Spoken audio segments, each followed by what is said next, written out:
Hello friends, good afternoon. So I welcome you all to another edition of Daily News Analysis. So in this particular edition, we are going to discuss some very important and interesting articles. I am also, trying something new here with a digital board. I hope you all people like it. So today is 22nd November. We are going to discuss some very important articles from the perspective of prelims as well as mains. So in the prelims section, essentially we are going to take a look at some 5 to 6 important articles. The first and foremost is about the 4 labor codes being notified by the center. So important update from the perspective of GS2, very vital.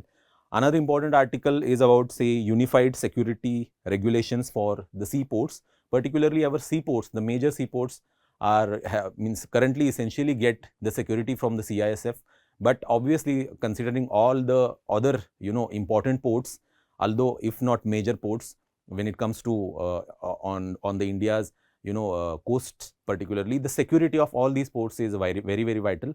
And essentially now we will have some wider regulations, some unified regulations when it comes to the coastal security and the port security. So there is an initiative for involving CISF will be at the core of the security, but on the other hand there will be the involvement of some private sector as well. Another important article is about India's first private PSLV launch to happen in 2026. Important update from the perspective of GS3 space, science and technology part. Another important analysis that we are going to take a look at is about Humboldt Penguins. So very important from the perspective of GS3 environment, particularly species in news. So essentially the number of Humboldt penguins is dwindling in recent years, particularly the government of Chile has sounded alarm in that regard. So what sort of species of penguin is this? What sort of conservation initiatives the Chilean government has taken? Apart from that, the habitat and the IUCN status, very important. Another important update is about Tejas aircraft. So Tejas aircraft has has crashed at the Dubai Air Show, and there is one of our pilot has died in that particular crash. So important from the perspective of defense here, knowing everything about Tejas aircraft is very vital. Our workhorse when it comes to Indian Air Force. Another important article from the perspective of GS3 economy is about rupee's free fall. So in recent times we have all seen rupee touching new low when it comes to US dollar, particularly with the latest update it has touched 89 per dollar, rupees 89 per dollar. So what are the reasons for such fall, and some basic aspect related to exchange rate systems like devaluation versus depreciation, or currency exchange rates of systems like floating regime or pegged regime as well. We are going to take a look at those aspects, particularly in the mains. That is important for the perspective of particularly essentially the mains. The first important article from the Hindu is about overcoming AMR, antimicrobial resistance. So there is a recent news that we are going to have some new version of our national action plan on antimicrobial resistance. So what sort of the details are not out yet, but this particular article in the Hindu is very vital. The analysis associated with antimicrobial resistance is important. So important update from the perspective of GS2 health again. Another important, very vital article that is again from the Hindu newspaper is on GS2 international relations. Some very interesting article, some very interesting ideas that has been focused in that particular article. It is titled India's New Directions Towards Asia. So how India can have its own pivot vis-a-vis Asia. So very vital considering the geopolitical and geo-economic realignments in the recent times. So important from the perspective of GS2 international relations. So stay tuned. So the first important article is about center notifying the 4 new labor codes.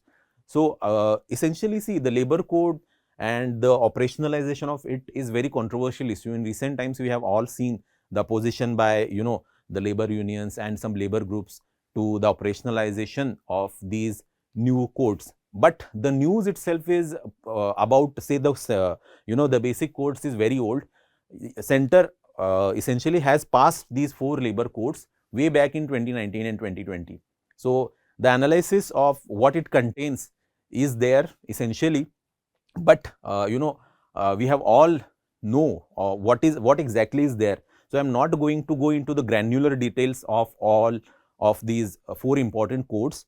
So, because that is currently not the issue at hand here. So, essentially the current issue is about the operationalization of the labor codes.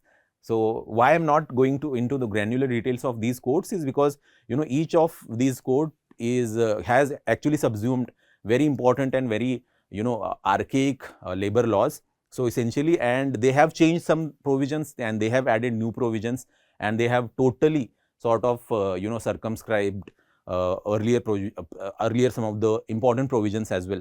So, there is very important criticism associated with such change, that too from, say, the labor unions. Particularly the labor unions allege that there is the violation of labor rights, although the center claims, or center's essential sort of argument when it comes to having these sort of labor codes is essentially it is a part of larger labor reforms. Because when it comes to India's reform trajectory post 1991 reforms, we have all seen particularly what has stalled post 1991, although we have all know about, say, liberalization, privatization and globalization aspects. But what has stalled when it comes to reform is either land reforms or labor reforms. Both these categories of reforms haven't been that much successful, or rather they haven't been paid that much attention. So, essentially the labor reform in this regard is long overdue. So, center's argument, the core argument here is it will actually promote ease of doing business for the Atmanirbhar Bharat vision that we have, or developed India by 2047 needs new labor codes essentially that will promote not just ease of doing business, but to certain extent protection of our labor force, including, say, contractual labor, informal labor to certain extent. But again, there is valid criticism given by the labor unions as well. There are some aspects of criticism are valid, if not ideological criticism. So, essentially it is about, say, the loss of retrenchment provisions earlier, or essentially the reduced bargaining power labor will have with the current regime. So, we are not going to go too detail into the laws themselves, because we have covered it so many times already. So, essentially we are going to take a look at some of the basics of those laws. See, most of the time another important thing to understand here is the labor laws in particular. Essentially labor is part of concurrent subject. So, even if the center has passed the law, the passing of their own laws by the state government is very, very vital, so that they can actually implement the whole labor codes at a national level effectively. So, there is this data given in the news article itself that only the 18 states have actually passed their own labor laws. The one of the major state that hasn't passed its own labor laws, or according to the labor codes, is West Bengal. So, West Bengal hasn't passed its own sort of labor laws or labor codes in line with these 4 labor codes. Obviously, there are some ideological, some political issues vis-a-vis West Bengal. That's why they haven't passed these laws yet. But to certain extent, for the operationalization of these laws, very important that the state governments also take very, very important initiatives, because essentially it is a concurrent subject. There needs to be a cooperative federalism in this regard, so that the overall purpose of these labor codes become successful.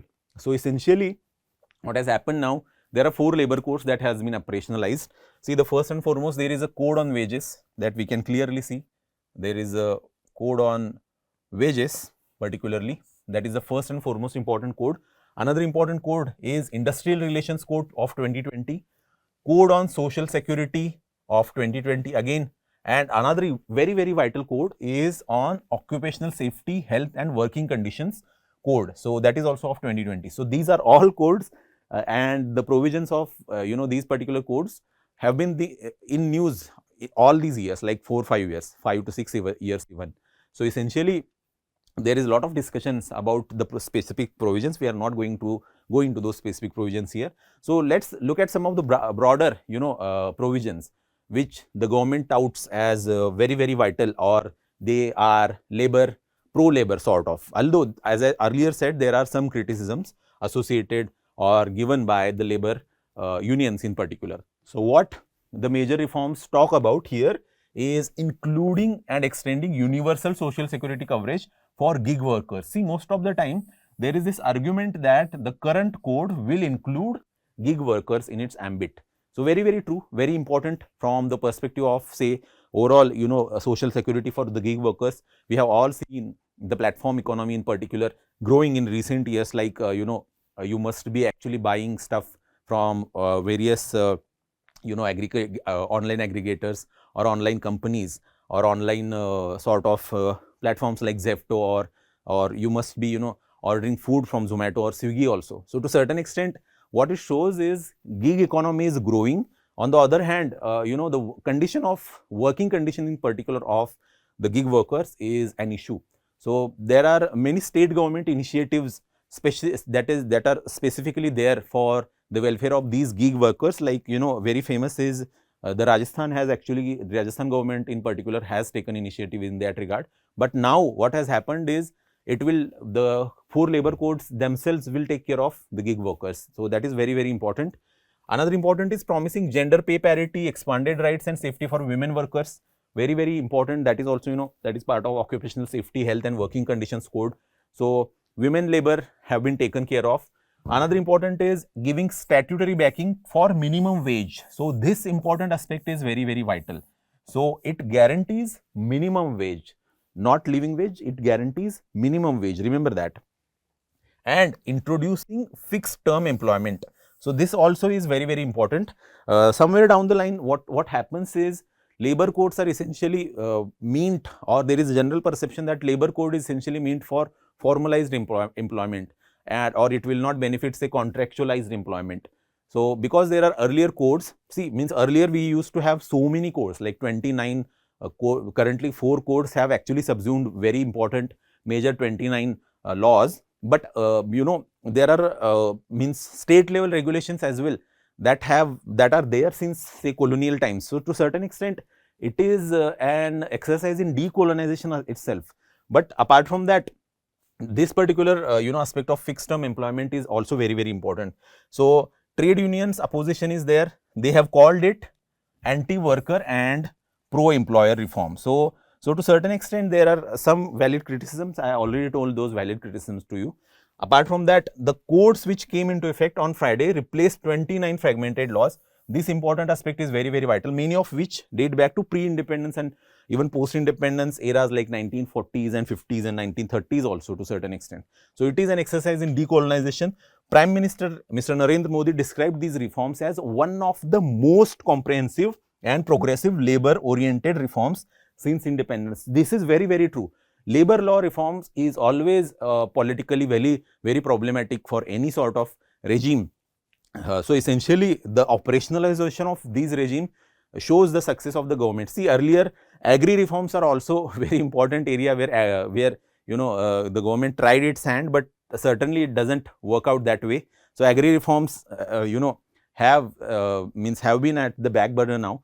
But what matters now is at least you should have the labor laws in place. So labor codes, labor reforms goes into effect now.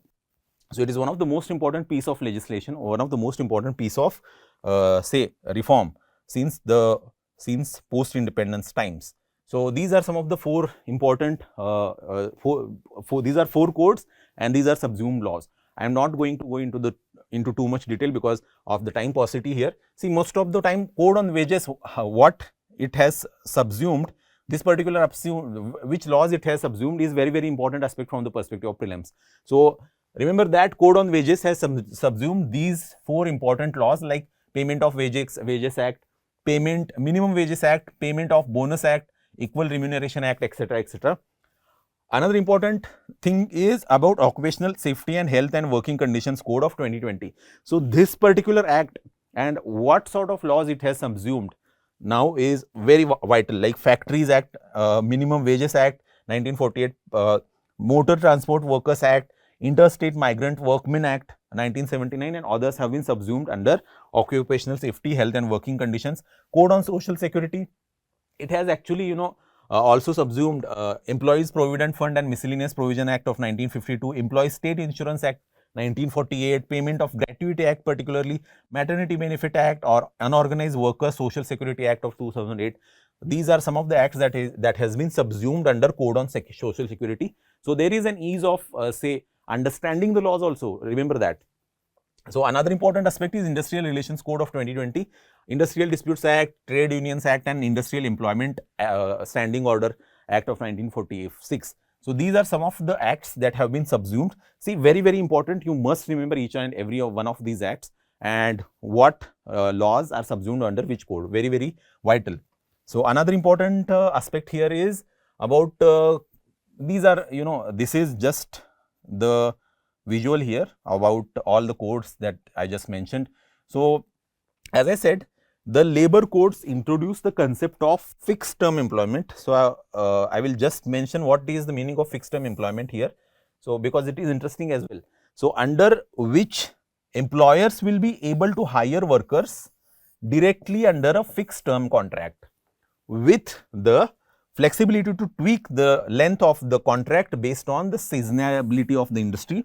See, to a certain extent, it gives the company or the employer some sort of flexibility according to seasons. They can have the contractual workers. These workers, however, will be treated on a par with regular workers. So there is this balance with respect to say employer and with respect to say worker welfare. So that's why fixed term employment, the term here is very, very vital.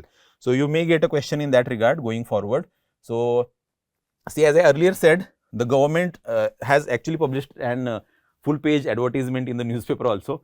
So in it, they have mentioned these important terms or these important things like minimum and timely wages for all, appointment letters made mandatory, equal opportunities and pay for all women workers, social security guaranteed for 40 crore workers, gratuity for fixed term employees after 1 year of service. So gratuity provision has been there, mandatory free annual health checkup. So any employee, whether it is a contractual employee or whether it is a regular employee, there is a mandatory health checkup. So the employer has to organize mandatory health checkup for workers, that too free.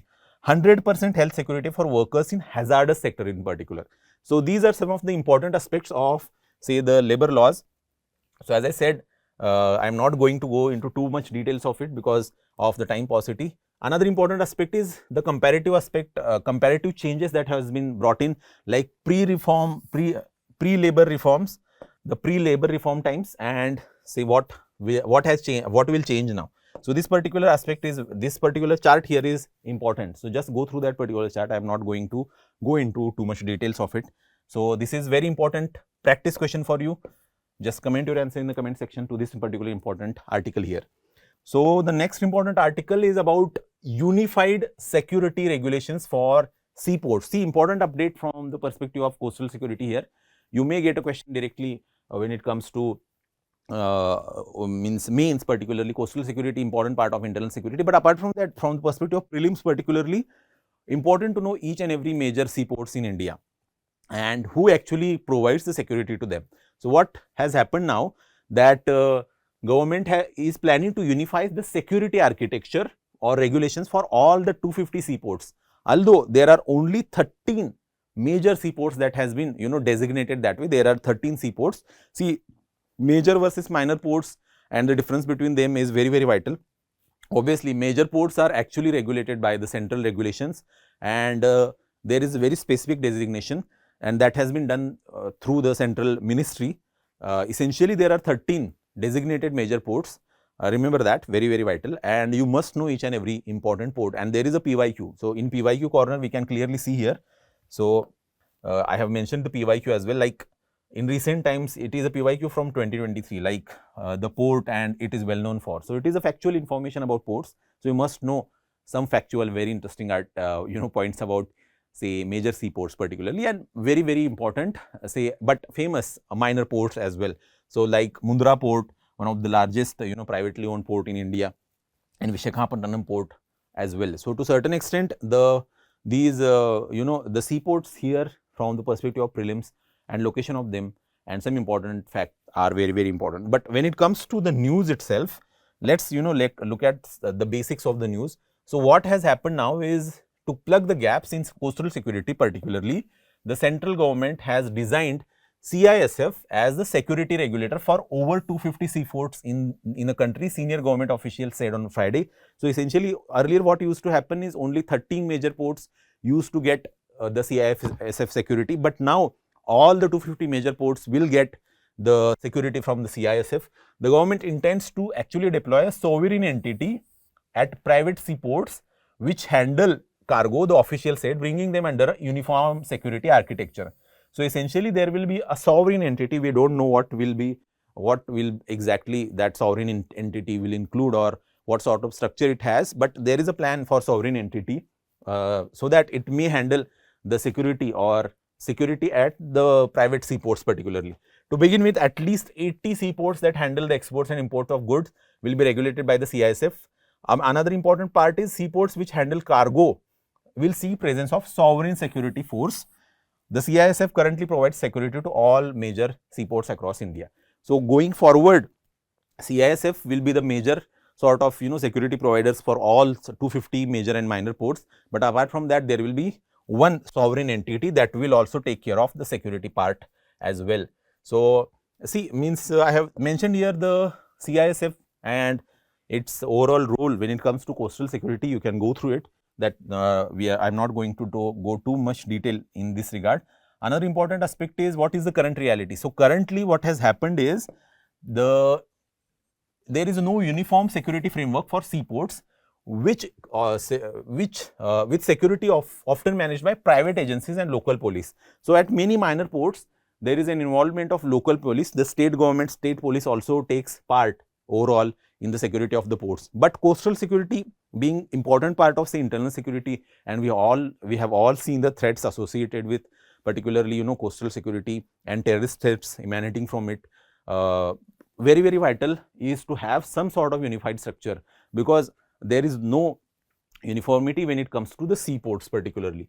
Coastal security will be a key agenda in the upcoming conference as well, DGP's conference and intelligence bureau people in Chhattisgarh particularly, in which our Prime Minister will also take part. Another important aspect is CISF will become the lead security agency for seaports, moving towards standardized security architecture.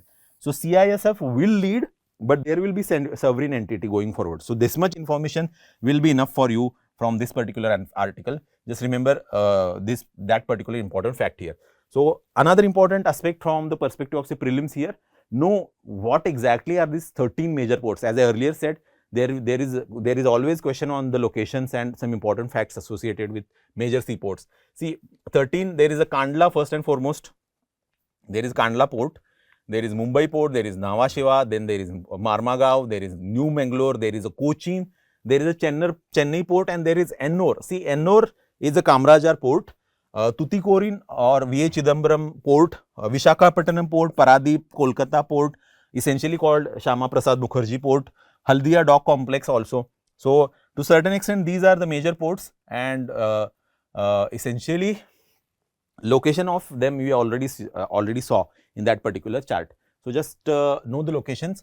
Another important aspect is major versus minor ports. So this particular angle is also very important. See, minor ports are obviously owned and administered by the corresponding state government. So there are 13 major ports, but apart from that, there are many minor ports also operated and regulated by the state government itself.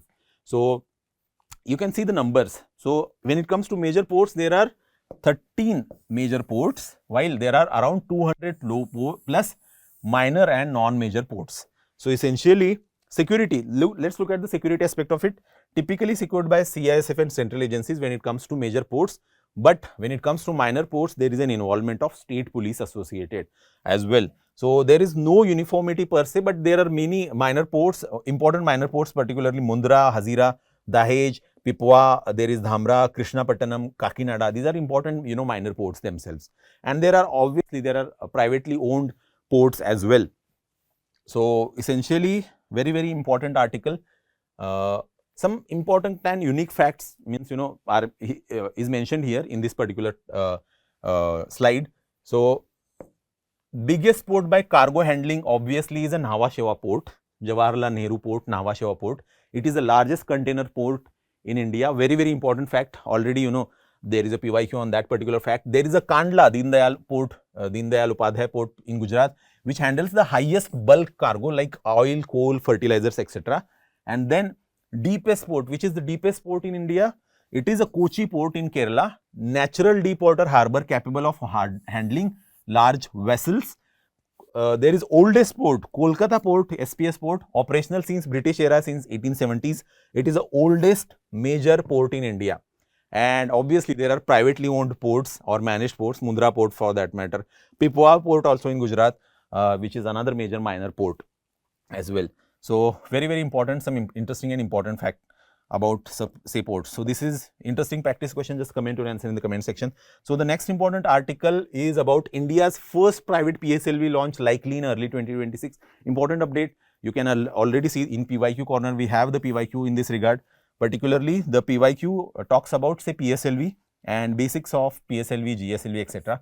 and the latest or current affairs associated with these sort of launches. So, see, PSLV is an ISRO's workhorse. So, essentially it is one of the most successful launch vehicles when it comes to ISRO particularly. ISRO, our own sort of esteemed organization. Essentially, ISRO is trying to go more into say research and development aspect when it comes to space technology, and it wants the private sector participation to grow in the operations part. So, essentially PSLV is one such launch vehicle or operation where ISRO is promoting the private sector participation, and obviously there is SSLV as well, small satellite launch vehicles, in which we have the participation from say important private sectors, and that has been commercialized. SSLVs have been commercialized a lot, but PSLV is taking cues in that regard, and also we will see the PSLV's first privately owned launch in 2026. So, important update from the perspective of GS3 science and technology space related aspects. So, the first flight of privately built PSLV rocket in India is expected early next year, with 2 additional launch planned for say 2026. So, important update, there is a privatization aspect here. The timing for future mission will be dependent on satellite readiness and ISRO's launch calendar slots. So, as I said, the PSLV N1 will carry the Earth observation satellite EOS-10 on its maiden flight. Originally scheduled for Q1 2025, the launch was delayed due to the satellite not being ready. Obviously, when you involve private sector, there bound to be some sort of delays, because there will be lot of the times there are quality issues, there are many checks associated before taking any sort of steps with respect to launching.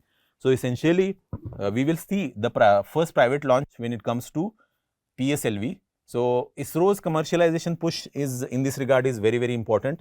See, private satellites manufacturers, especially in communication and Earth observation satellites, have shown interest in using PSLV for heavier payloads. So, PSLV can actually launch satellites. Essentially, the consortium also wants the PSLV to become the mainstay for communication and Earth observation satellites as well going forward. So, another important aspect here is the most important from the perspective of prelims is the knowing the difference between PSLV, GSLV and SSLV. So, I have mentioned in this particular chart some important aspects of difference. You must know each and every one of these differences properly. See, what I haven't mentioned in this particular chart here is the types of orbit. So, you must also know the types of orbit like low Earth orbit, or there is geosynchronous transfer orbit, etc., etc. So, those sort of types of orbit I haven't mentioned here.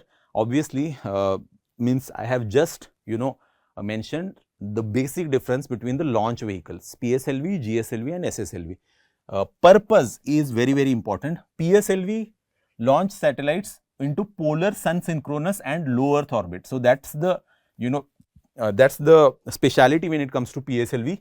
GSLV is for launch heavier satellites into geostationary transfer orbit, GTO, and geostationary orbit. So, essentially for geostationary, particularly you must have seen some communication satellites which are essentially launched through GSLV, and launch SSLV, obviously small satellites up to 500 kg into low Earth orbit, 400 to 500 km from the surface of the Earth. So, that is called a low Earth orbit until at max 500 km from the surface of the Earth.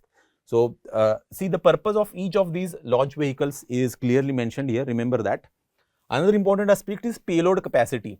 So, 1750 kilogram to sun synchronous orbit, 4000 kilogram to GTO, 5000 kilogram to even LEO. So, it can actually take these payloads, these weight payloads to the orbits. So, 500 kilograms to LEO when it comes to SSLV. Remember that. Height is also important, means you may get a question when it comes to height. So, for example, PSLV's height is 44 meter, GSLV's height is 49 meter, and generally SSLV's height is about 33-34 meters. Stages is also 4 stage. So, PSLV is a 4 stage launch vehicle with solid and liquid alternating. 3 stage GSLV is essentially a 3 stage engine in which there are 2 solid or liquid and plus 1 cryogenic upper stage is there, and then there are 4 stage SSLV, solid plus liquid optional. Cost moderate, PSLV is a moderate cost, and it is one of the workhorse when it comes to ISRO, because it has been successful. The success ratio, the efficiency of launch when it comes to PSLV is more vis-a-vis ISRO's overall launches. So, GSLV obviously it has to go to geostationary orbit, and there is element of say mass. The more the mass, the more sort of input cost there will be for the launch vehicles. Obviously, GSLV is expensive and SSLV is essentially low cost and quick turnaround. So, that is the reason for it being prioritized for the commercialization. So, it is a very low cost, quick turnaround time is there. Launch history, obviously the PSLV is a workhorse for ISRO, and PSLV is a very reliable used for Mars orbiter missions. So, for Mars and even Chandrayaan missions, earlier Chandrayaan missions, we have used PSLV. GSLV complex sort of cryogenic stage is involved, so that's why it is used for heavier communication satellite launches, and SSLV is designed for rapid low launches and low cost market for small satellites. So, there is going to be a huge space for say commercialization in this aspect. So, that's why SSLV and having some successful Indian companies specializing in SSLV is very, very important, so that we can have our own sort of market capability when it comes to launch vehicles. So, this is practice question for you, just comment your answer in the comment section. Now, let's look at the next important article is about Humboldt penguins. So, as I earlier said, very, very important, the species is on decline. So, Chilean government in particular, considering its sort of responsibility towards preserving this in particular important unique species of penguins, which is found on the Chilean coastline, has declared this particular species an endangered. But see, means when it comes to IUCN status, the status when it comes to IUCN of this particular species has remained vulnerable. So, it is a vulnerable species, remember that. So, this particular aspect is very, very important here, that Humboldt penguins are vulnerable. So, these are vulnerable species under IUCN red list. So, from the perspective of say PYQ, in our PYQ corner, you can clearly see the PYQ associated, although this is the PYQ is largely on the mapping aspect, because the article mentions Chile. So, that is why and Chile being an Andean country, there is a connection when it comes to PYQs. So, this is the connection in 2025 in the latest prelims. We have the question, which of these countries are say Andean countries, Andes mountains, and essentially the countries associated. So, Chile is a very, very important country. You must have seen the weird shape of Chile, particularly the vast coastline it has, and on that coastline you will see these Humboldt penguins. So, very, very important species for the overall particular conservation of the biodiversity in South America in particular. But apart from that, why they are called Humboldt, that is also very interesting. Humboldt, because they are essentially on the Chilean coast, and where the Humboldt current is also very prominent current. So, that is from the Humboldt current the name Humboldt penguin has come, and Humboldt current we all know is essentially associated with La Nina, so or El Nino even. So, there is a connection there. From the perspective of geography also, this particular article is vital. So, as I said, the Humboldt penguin numbers are dwindling, they are decreasing, and there is an alarming trend of say lesser than 20,000 individuals remaining in the wild, 20,000 individuals. Earlier it used to be 45,000 in 1990s, but they are just 20,000 has remained. And the Chile's, particularly the Foreign Ministry, Environment Ministry has classified it as endangered species. Although the official classification when it comes to IUCN, it is vulnerable. Remember that, very, very vital. So, why this particular species is threatened? So, the reasons for it is found in the fishing nets, like deaths in fishing nets, as well as competition for marine resources, and the classification calls for stricter legislation is there. But apart from that, commercial fishing is also responsible, habitat loss and pollution and bird flu. Bird flu is very interesting here. So, bird flu, the species is suffering from the bird flu. So, bird flu is there in penguins also. So, it is a very interesting fact that that is one of the reasons for dwindling of the population of these particular penguins. So, very, very important species from the perspective of overall biodiversity in the South America. So, as I said, it is a vulnerable under IUCN Red List. See some important aspects when it comes to size and appearance. It is a medium sized penguin, about 56 to 70 centimeter tall, black head with white border from behind the eye. So, means I should have actually have the photo here of Humboldt penguins. You can look at the photo. These are very beautiful, small size, medium size penguins here, and they are not big like say Antarctic penguins. So, they are very medium sized penguins, and obviously breeding aspect is very, very important. Some species behavior here: nest in burrows or caves, lays 1 or 2 eggs, both parents generally incubate. Remember that. Adaptations can withstand warm temperatures better than Antarctic penguins due to upwelling cold currents. So, as I said, Humboldt current it thrives on the Humboldt current. So, essentially the name has come from that particular current, and this particular species is important from the perspective of overall biodiversity in Chile. So, Chile and again mapping, very, very vital. So, know the mapping aspect with respect to Chile here. So, I have mentioned the overall graph map of South America. You can clearly see the coastline of Chile, particularly this is the country Chile, and the coastline you can clearly see. This is the whole coastline until until here, until almost Antarctica. So, Chilean coastline is very vast and very important. It is a major Andean country. So, look at major sort of mountain ranges as well, or mountain peaks in this particular country, very, very vital.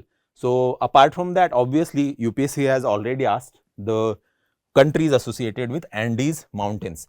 So, overall from the perspective of mapping also, the South America is very, very vital. So, know the location of other countries also. So, you can clearly see the bordering countries like Argentina is there is Bolivia as well, and then there is Peru. So, these Humboldt penguins are also found on the coastline of Peru. So, remember that. So, very, very important from the perspective of GS3 environment, and this is very important practice question. Just comment your answer in the comment section. So, next important article is about Tejas crashing at Dubai Air Show. So, very, very tragic news. Our own pilot died in that particular crash. And when it comes to PYQ corner, we have the PYQ on Tejas particularly in 2024. It essentially asks about which of the above are considered 5th generation fighter aircraft. See, Tejas aircraft, the current Tejas aircraft that we have is a 4.5th generation aircraft. India per se currently doesn't absolutely sort of possess 5th generation fighter aircraft, but although we have seen the developments in that regard in recent times, in the upcoming times we will have our own 5th generation fighter jets. So, essentially what has happened now that in the Dubai Air Show particularly, the Tejas aircraft fighter jet crashed and our own pilot died in that particular crash, and this is essentially a second crash so associated with the Tejas aircraft. So, that is also very important aspect, that this is a second Tejas accident in recent years. On March 12, 2024 also a single engine Tejas crashed near Jaisalmer. So, there is this is very unfortunate incident associated with Tejas. So, from the perspective of say exam, knowing about from the perspective of defense, this particular article aspect is important. So, Tejas journey Let's briefly look at the Tejas journey here that is mentioned in the article itself. It is indigenous jet made its maiden flight 24 years ago on January 4, 2001. So, it has the origin way back or the overall it was conceptualized way back in 1984, and after that we have the first flight in 2001. The indigenous single engine 4.5 generation multiple fighter jet was christened Tejas by our Prime Minister Mr.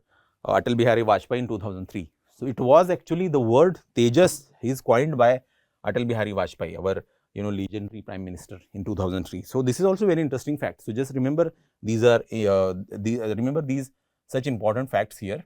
So, this is about the basics of Tejas aircraft. So, essentially see the manufacture it is developed by HAL in collaboration with Aeronautical Development Agency, indigenous design, part of India's push for self-reliance. So, it is part of our own Atmanirbharta in defense push. So, essentially what exactly it is a fighter jet. It is a single engine multi-role light fighter aircraft, can perform air to air, air to ground and reconnaissance mission. So, it can perform, the fighter jet can perform all these missions. Another important aspect is key specifications have been given here. See, the weight is almost 13,000 kilogram at takeoff. Another important aspect is about some unique aspect or unique features of this particular Tejas aircraft. It is a high agility aircraft. You can clearly see fly-by-wire digital flight control system is there. So, it is latest technology has been there. Composite materials, 45% of airframe, reducing weight and improving maneuverability is there. Multi-role capability, as I earlier said, it can perform air to air, even air to say surface missiles and precision guided bombs and laser guided bomb. So, air to ground maneuvering is also possible with this particular aircraft or fighter jet, and advanced avionics is used in this particular aircraft. So, it is very, very important. You can clearly see the variants here. MK2 is there, MK1A and MK1 is there. MK2 is a larger and more powerful variant. So, it is a fully indigenous fighter jet, remember that. So, that is important fact here, and it is a 4.5th generation fighter jet. So, what exactly is the difference between 4.5 and 5th generation fighter jets? So, that has been summarized in this particular chart. Just go through this. And some of the 5th generation fighter jets are F-35, F-22, Sukhoi 57 and J-22. J-20, these are some of the 5th generation aircraft carriers, not aircraft carriers, these are 5th generation fighter aircraft, remember that. So, essentially more advanced aircrafts, and there are news that there will be 6th generation fighter jets as well, although they are all in conceptualization stage. So, there is no 6th generation fighter jet yet, remember that. 5th generation is final sort of 6th generation, it will essentially include say some hybrid warfare capabilities or inclusion of AI or blockchain or etc. etc. So, just go through this particular aspect, very, very important, and due to time paucity I am not going to go into those details here. Another important aspect that I want to cover is about rupee's free fall. So, what has happened now, rupee has touched almost 89 per dollar. So, why this has happened is, it is because of the trade uncertainties. That's what article argues here, that this is a single day biggest fall in rupee in months, and it is because there is a trade uncertainty and lingering uncertainty about proposed India-US trade deal and what it will actually include. And there are overall there are cues when it comes to overall global markets about say uncertainty in geopolitical and geoeconomic sort of circumstances, the changing global order that we are seeing, and the Trump policies that are essentially affecting whole of the world economy. So, to a certain extent that has all created this particular situation where rupee has crashed to 89 sort of to per dollar. So, but this particular news, that is the news, but what is the basic here? So, let us look at the basic. I am going to only go into the two aspects here. What are say the exchange rate regimes particularly that are there? There are almost 2 to 3, you can consider just 2 and 1 as part of other. So, but in this particular chart there seems to be 3.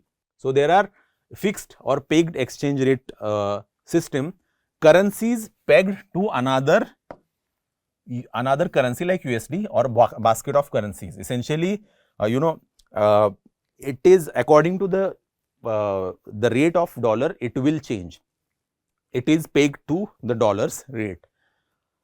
Degree of management obviously high. So, when it comes to fixed or pegged exchange rate, central government or central bank there essentially manages the currency. That's what is called fixed exchange rate or pegged exchange rate system. The degree of management is very high. Floating exchange rate system is there. It is a currency value is determined by market forces. So, essentially India's own rupees currency value is determined by market forces. See, but another important aspect is there is a pegged or dirty float. So, this important aspect is associated with floating exchange rate. It is part of floating exchange rate.